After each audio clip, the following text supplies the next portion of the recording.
Oven ಇಲ್ದೇನೆ ತುಂಬಾನೇ ಸುಲಭವಾಗಿ ಮನೆಯಲ್ಲಿ ಬೇಕರಿ ಸ್ಟೈಲ್ ಬ್ರೆಡ್ ಟೋಸ್ಟ್ ಮಾಡೋದು ಹೇಗೆ ಅಂತ ನೋಡೋಣ. ನಮಸ್ತೆ ಎಲ್ಲರಿಗೂ, welcome back to my channel. ನಾನು ಭವ್ಯ.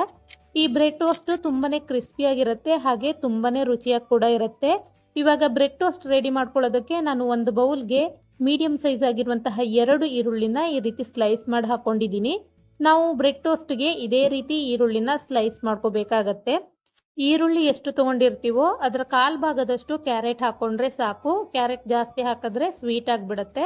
ಒಂದು ಚಿಕ್ಕದಾಗಿರುವಂತಹ ಟೊಮೆಟೊನ ಕಟ್ ಮಾಡಿ ಹಾಕಿದ್ದೀನಿ, ಹಾಗೆ ಒಂದು ಹಸಿಮೆಣಸಿನ್ಕಾಯಿನ ಚಿಕ್ಕದಾಗಿ ಕಟ್ ಮಾಡಿ ಹಾಕಿದ್ದೀನಿ. ಕಾಲ್ ಭಾಗದಷ್ಟು ಕ್ಯಾಪ್ಸಿಕಮ್ಮನ್ನ ಚಿಕ್ಕದಾಗಿ ಕಟ್ ಮಾಡಿ ಹಾಕೊಳ್ತಾ ಇದ್ದೀನಿ. ಹಾಗೆ 1 ಟೇಬಲ್ ಸ್ಪೂನ್ ಆಗುವಷ್ಟು ಕೊತ್ತಂಬರಿ ಸೊಪ್ಪನ್ನ ಕಟ್ ಮಾಡಿ ಹಾಕೊಂಡಿದ್ದೀನಿ.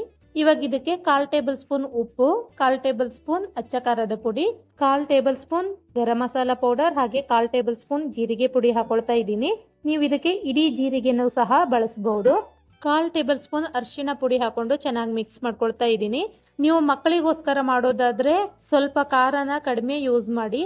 ಇವಾಗ ಇದನ್ನ ಕೈಯಲ್ಲಿ ಸ್ಕ್ವೀಸ್ ಮಾಡ್ಕೊಂಡು ಮಿಕ್ಸ್ ಮಾಡ್ಕೊಳ್ತಾ ಇದ್ದೀನಿ. ಈ ರೀತಿ ಮಿಕ್ಸ್ ಮಾಡ್ಕೊಂಡ್ರೆ ಮಸಾಲ ಎಲ್ಲ ಚೆನ್ನಾಗಿ ಹಿಡಿಯುತ್ತೆ. ಇದಕ್ಕೆ ನಾವು ಜಾಸ್ತಿ ಮಸಾಲ ಯೂಸ್ ಮಾಡಬಾರ್ದು, ಸ್ವಲ್ಪ ಸ್ವಲ್ಪ ಮಸಾಲ ಪದಾರ್ಥಗಳನ್ನ ಹಾಕೋಬೇಕು. ನೋಡಿ, ಈ ರೀತಿ ಮಿಕ್ಸನ್ನ ರೆಡಿ ಮಾಡಿ ಇಟ್ಕೊಂಡಿದ್ದೀನಿ. ಬ್ರೆಡ್ ಟೋಸ್ಟ್ ಮಾಡಲಿಕ್ಕೆ ನಾನಿಲ್ಲಿ ಗೋಧಿ ಬ್ರೆಡ್ನ ಯೂಸ್ ಮಾಡ್ತಾ ಇದ್ದೀನಿ. ನೀವು ಮೈದಾ ಬ್ರೆಡ್ ಸಹ ಯೂಸ್ ಮಾಡ್ಬೋದು. ಸಾಮಾನ್ಯವಾಗಿ ಬ್ರೆಡ್ ಟೋಸ್ಟ್ಗೆ ಸ್ವಲ್ಪ ದಪ್ಪವಾಗಿರುವಂತಹ ಬ್ರೆಡ್ಡನ್ನು ಯೂಸ್ ಮಾಡಬೇಕು. ನನಗೆ ಇಲ್ಲಿ ಸಿಗಲಿಲ್ಲ, ಹಾಗಾಗಿ ನಾನು ಈ ತೆಳುವಾಗಿರುವಂತಹ ಬ್ರೆಡ್ಡನ್ನು ಯೂಸ್ ಮಾಡ್ತಾ ಇದ್ದೀನಿ. ಇವಾಗ ನಾನು ರೆಡಿ ಮಾಡಿ ಇಟ್ಟಿರುವಂತಹ ವೆಜಿಟೇಬಲ್ ಮಿಕ್ಸ್ ಏನಿದೆ ಅದನ್ನು ಎಲ್ಲ ಬ್ರೆಡ್ ಸ್ಲೈಸ್ ಮೇಲ್ಗಡೆನೂ ಈ ರೀತಿ ಸ್ಪ್ರೆಡ್ ಮಾಡ್ಕೊಳ್ತಾ ಇದ್ದೀನಿ. ನೋಡಿ, ಇದನ್ನು ಕೈಯಲ್ಲಿ ಈ ರೀತಿ ಪ್ರೆಸ್ ಮಾಡಿಕೊಂಡು ಸೆಟ್ ಮಾಡಿ ಇಟ್ಕೊಳ್ಳಿ. ಇವಾಗ ಇದನ್ನು ಟೋಸ್ಟ್ ಮಾಡ್ಕೊಳ್ಳೋದು ಹೇಗೆ ಅಂತ ನೋಡೋಣ. ನಿಮ್ಮ ಮನೆಯಲ್ಲಿ ಓವನ್ ಇದ್ದರೆ ಅದರಲ್ಲೇ ರೆಡಿ ಮಾಡ್ಕೋಬೋದು. ಇಲ್ಲ ಅಂತ ಹೇಳಿದ್ರೆ ಈ ರೀತಿ ದೊಡ್ಡ ಪಾತ್ರೆ ಒಳಗಡೆ ಉಪ್ಪು ಹಾಕಿಬಿಟ್ಟು ಅದ್ರ ಮೇಲ್ಗಡೆ ಒಂದು ಸ್ಟ್ಯಾಂಡ್ ಇಟ್ಕೊಂಡು, ಹಾಗೆ ಅದ್ರ ಮೇಲ್ಗಡೆ ಒಂದು ಪ್ಲೇಟ್ ಇಟ್ಕೊಂಡಿದ್ದೀನಿ. ಇವಾಗ ಒಂದೊಂದಾಗಿ ಬ್ರೆಡ್ ಸ್ಲೈಸನ್ನ ಇಟ್ಕೊಳ್ತಾ ಇದ್ದೀನಿ.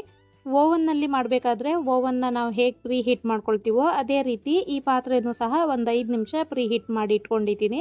ಇವಾಗ ಲಿಡ್ ಕ್ಲೋಸ್ ಮಾಡಿ ಇದನ್ನು ಕಡಿಮೆ ಉರಿಯಲ್ಲಿ 15 ನಿಮಿಷ ಬೇಯಿಸ್ಕೊಳ್ತಾ ಇದ್ದೀನಿ.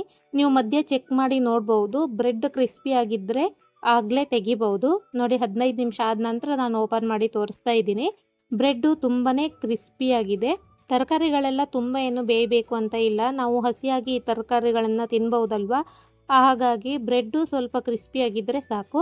ಇವಾಗ ಬೇಕರಿ ಸ್ಟೈಲ್ ಬ್ರೆಡ್ ಟೋಸ್ಟ್ ರೆಡಿಯಾಗಿದೆ. ತುಂಬ ಬಿಸಿಯಾಗಿರೋದ್ರಿಂದ ನಾನು ಬೇರೆ ಪ್ಲೇಟಿಗೆ ಇದನ್ನು ಹಾಕೊಳ್ತಾ ಇದ್ದೀನಿ. ನೀವು ಮೊದಲೇ ತರಕಾರಿಗಳನ್ನೆಲ್ಲ ಫ್ರೈ ಮಾಡಿಕೊಂಡು ಸಹ ಈ ರೀತಿ ಬ್ರೆಡ್ ಟೋಸ್ಟನ್ನು ರೆಡಿ ಮಾಡ್ಕೋಬೋದು, ಅಥವಾ ಈ ಬ್ರೆಡ್ಡನ್ನು ನಾವು ತವಾ ಮೇಲೆ ಸಹ ಫ್ರೈ ಮಾಡ್ಕೋಬೋದು. ಆದರೆ ತವಾ ಮೇಲೆ ಮಾಡಿದ್ರೆ ಇಷ್ಟೊಂದು ಕ್ರಿಸ್ಪಿಯಾಗಿ ಬರೋದಿಲ್ಲ.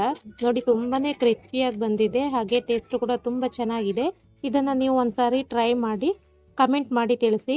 ಈ ವಿಡಿಯೋ ಇಷ್ಟ ಆದರೆ ವಿಡಿಯೋಗೆ ಒಂದು ಲೈಕ್ ಕೊಡೋದನ್ನು ಮರಿಬೇಡಿ. ಹಾಗೆ ನನ್ನ ಚಾನಲ್ನ ಸಬ್ಸ್ಕ್ರೈಬ್ ಮಾಡ್ಕೊಳ್ಳಿ. Thanks for watching.